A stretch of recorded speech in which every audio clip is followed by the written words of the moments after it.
So here is a Pre DCS soundboard that came in. Absolutely no sounds coming out of it.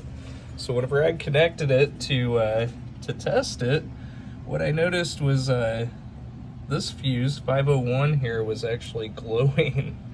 Was not blowing the fuse, but actually just glowing.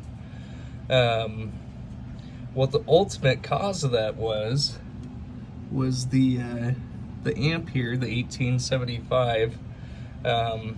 So that's been replaced.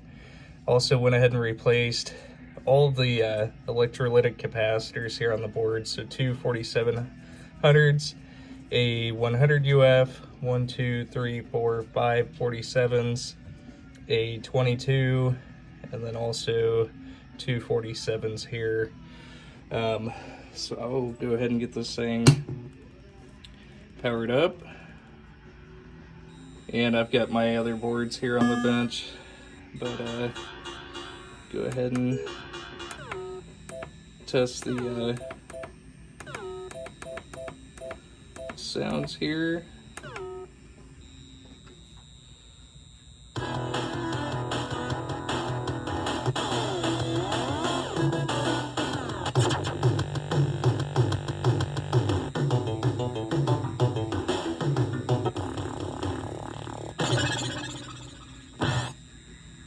Get the CPU, auto fire, video mode.